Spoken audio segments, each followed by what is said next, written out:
Fala pessoal, tudo bem com vocês por aí? Esse é o primeiro vídeo aqui de 2025. Tô muito feliz de poder, não sei que dia que você está escutando esse vídeo, que dia que você está vendo aqui, mas a gente está agora aqui no início do ano, em pleno Janeiro Branco, mês dedicado à prevenção da saúde mental. Eu sempre achei que o Janeiro Branco não foi muito bem divulgado, sabe? Eu acho que ficou meio apagadinho no meio dos outros meses, como novembro azul, outubro rosa, né? Eu já estou mudando as cores aqui dos meses. Mas o janeiro ficou, sabe? O pessoal volta de Réveillon e tudo, o ano vai se atropelando, o pessoal de férias, e ninguém fala muito do janeiro branco, e é tão importante. A gente tem um mês em que a gente levante a bandeira da saúde mental, e eu acho que vale a pena a gente divulgar esse trabalho que é feito e começar a gritar a importância da gente ter um pouco mais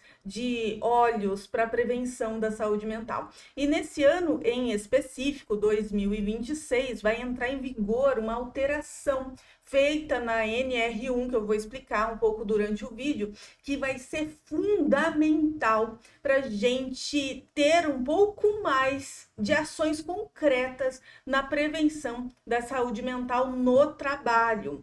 E olha só, se você não me conhece, caiu aqui nesse vídeo de paraquedas, meu nome é Carol Yecker, eu sou psicóloga e eu trabalho ajudando as pessoas a terem mais saúde mental na vida profissional delas. Então, vocês não têm ideia do quanto eu tô contente em gravar esse vídeo falando dessa alteração que vai ter, né? Vai entrar em vigência agora em maio de 2026, a alteração da NR1. É uma norma regulamentadora, número 1, né? Essas normas regulamentadoras já existem há muito tempo, começou lá na década de 70, se eu não me engano, ganhou força ali em 78, com a consolidação das leis do trabalho. Entendendo que a CLT vem para ajudar o trabalhador, né, a ter mais segurança e ter mais regulamentação no seu trabalho, entende-se que as empresas, desde esta época, são responsáveis por prever e conter e ter diversas ações relacionadas aos riscos que essas empresas podem ter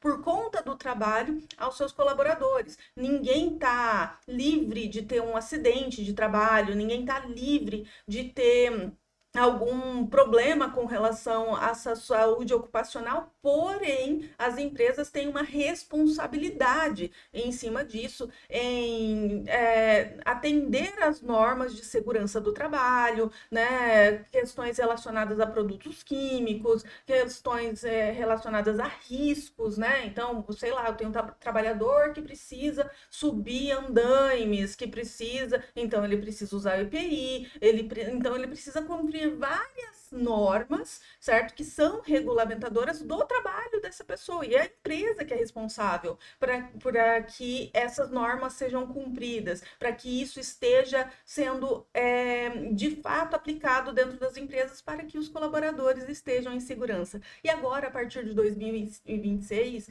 a questão dos riscos psicossociais vão entrar em pauta, em vigor também, para que as empresas tenham ações específicas, claras, um programa claro e específico que vise reduzir ou prevenir os problemas emocionais relacionados ao trabalho, né? Por que isso está acontecendo? Isso não é de graça, tá? Que está acontecendo.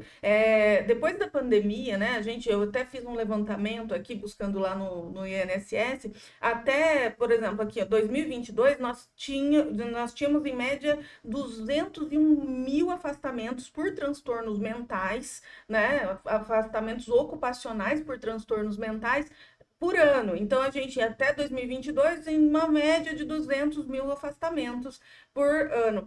E aí, baixou-se pandemia, 2023, nós tivemos 400 mil afastamentos por transtornos mentais. Isso aumentou de forma exponencial. E a gente vai entender que, peraí, alguma coisa está acontecendo. Claro, dentro da pandemia, muita gente adoeceu justamente por conta da pandemia, por conta da mudança do trabalho para um regime diferente, né? Muitas empresas foram para o home office sem nenhum tipo de estruturação, e não não é culpa das empresas. As empresas também foram pegas de surpresa. Elas tiveram que mandar os colaboradores para trabalhar em casa sem saber como que elas iam fazer esse gerenciamento do trabalho delas, como é que elas iam fazer o controle das demandas, se elas tinham ou não computadores, se as pessoas estavam sentadas numa cadeira correta dentro da casa delas, o que elas tinham ou não de responsabilidade em cima do que o colaborador está fazendo dentro da casa dela. Se a pessoa caiu, sei lá, dentro da casa dela, é um trabalho, foi um acidente de trabalho ou não, enfim. Né, tudo isso foi começando a entrar em pauta a partir de um momento em que tiveram todas essas mudanças. Claro que não foi culpa das empresas, mas a gente entende que existe uma responsabilidade das empresas de entender e regulamentar e tomar ações para prevenir o adoecimento dos seus colaboradores. Então, por conta desse aumento muito grande, né, dos afastamentos por conta dos transtornos mentais, né, em 2024 aqui a gente tem um número exorbitante de 472 mil afastamentos, né? A gente não tem ainda os dados fechados de 2025, mas o número só está crescendo. Muito também, não é porque as pessoas não adoeciam antes, a gente tem dados, né, dizendo que as pessoas adoeciam antes, mas porque a saúde mental também está sendo um pouco mais levada em consideração. A gente está entendendo que algumas doenças são geradas por conta do ambiente organizacional, por conta da forma com que as demandas são cobradas e assim por diante. Então, existe uma preocupação, né, do governo para que as políticas sejam alteradas. Então, que a empresa seja responsabilizada. Isso não quer dizer que é culpa só da empresa a sua saúde mental, né?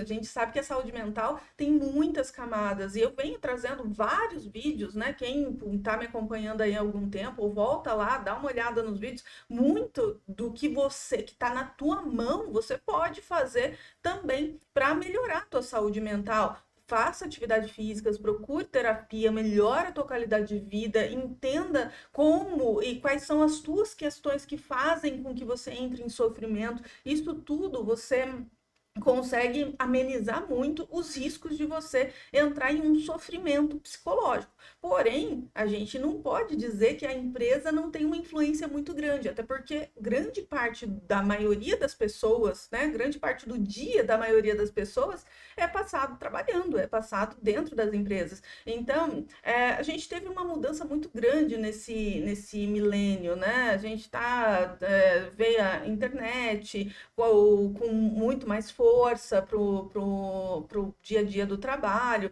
lá para 2007, 2008, entraram com força os smartphones, e aí você começou a poder responder e ser acessado a qualquer momento do seu dia. Então, a gente teve muitas mudanças que geraram um estresse maior aí dos colaboradores, e isso precisou entrar em pauta, isso precisou ser regulamentado para que as pessoas conseguissem continuar tendo saúde mental, trabalhando, né, e produzindo melhor. E quando as empresas falam, poxa, mas mais uma coisa que eu vou ter que me atentar, mais uma coisa para eu gastar dinheiro e tudo mais, na verdade eu vejo isso até como muito preventivo, porque quanto mais você previne que as pessoas adoeçam, mais elas trabalham bem no seu dia a dia, mas elas produzem mais para você. Então, eu não vejo isso como algo ruim, eu acho isso um avanço muito grande das políticas, eu acho que demorou para acontecer, né? Eu fico muito contente de que a saúde mental está sendo colocada em pauta, e eu acho isso que não dá para voltar desse ponto, que as empresas precisam cuidar, né, de como as demandas são feitas, de como as cobranças são feitas, isso a gente já sabe há bastante tempo, mas ter isso regulamentado é maravilhoso. Então, a partir de maio de 2026, as empresas vão ser fiscalizadas por isso, por uma implementação de um plano de gestão de riscos psicossociais também, né? Então, quais são os indicadores que elas vão ter que cuidar, né? Assédios, de qualquer natureza. Então, o que eu estou fazendo para cuidar de assédios? Baixa clara de papel e função, baixa de demanda de trabalho ou subcarga, né? Tipo, deixa a pessoa lá fazendo pouca coisa. E que o tédio também. Interessante isso, né? A gente pensa, é só a sobrecarga que vai ser avaliada. Não, a subcarga também, né? Porque o tédio também pode virar depressão. Porque muitas vezes eu coloco o colaborador lá para fazer nada, porque. E isso acontece, eu acompanho em alguns casos, de, por exemplo, pessoas que foram afastadas do trabalho, aí ela volta para ser reintegrada ao quadro. Eu não queria esse colaborador ali, também eu vou deixar ele fazendo quase nada para ver se em algum momento ele pede demissão. Isso não vai poder, isso vai ser fiscalizado, né? Baixa na justiça organizacional, baixas recompensas e reconhecimento, né, com relação ao desempenho dessa pessoa. A pessoa trabalha bem pra caramba e ela não tem nenhum tipo de reconhecimento perto de uma outra pessoa que faz o trabalho de forma mediana ou medíocre. Isso pode trazer uma desmotivação muito grande para ela. Baixo controle de trabalho ou falta de autonomia, eventos violentos ou traumáticos dentro da empresa. A gente às vezes não consegue cuidar, né? Ou evitar que alguns eventos violentos ou traumáticos aconteçam. Porém, como é que a gente está tratando quando eles acontecem? Ou até mesmo mudanças bruscas, né? No que acontece. Eu tenho apoio para isso? Quando isso acontece, sei lá, o falecimento de alguém ali dentro da empresa, como é que isso é tratado? Isso é muito importante. Excesso de demandas, daí a gente fala da sobrecarga, falta de suporte do trabalho, tipo, problemas com a chefia, mas relações no ambiente de trabalho, má gestão de mudanças organizacionais, trabalho em condições de difícil comunicação e trabalho remoto e isolado. Então, tudo isso tem normativa, né? A ANR é enorme, então vale a pena que as pessoas que trabalham dentro da parte de segurança do trabalho se atentem bastante a essas mudanças e tudo mais, mas esse é um ganho muito grande que a gente está tendo agora com relação à saúde mental. A saúde mental importa agora dentro do trabalho de forma estruturada. Existem questionários, né, para serem aplicados, tem muitas empresas trabalhando com isso, né? E a gente entende que agora não é só colocar lá uma palestrinha motivacional no final do ano, ou um treinamento com um monte de brincadeira, ou um churrasquinho no final do ano, que isso vai melhorar a qualidade de vida. Não, peraí, eu preciso saber se as pessoas estão em sofrimento dentro do meu trabalho, qual que é o nível de satisfação dos meus colaboradores, se a chefia assedia os colaboradores, como as demandas são passadas para esses colaboradores, qual a quantidade de trabalho que eu estou colocando para cima desse colaborador, é muito, é pouco, ele está satisfeito, né? Ele está conseguindo desempenhar as funções. Então, tudo isso vai ser cobrado de uma certa forma a partir de maio de 2026. Eu vou precisar me preocupar realmente com a saúde mental das pessoas. E é interessante que, por exemplo, muitas vezes eu não tenho nada na minha política da empresa relacionada a essas questões, né? A pessoa, ela é incorporada novamente na empresa. Como que ela é incorporada? Eu tenho uma política para isso? Ou eu tenho uma política que para pessoas que foram afastadas por licença maternidade ou qualquer outro tipo de afastamento?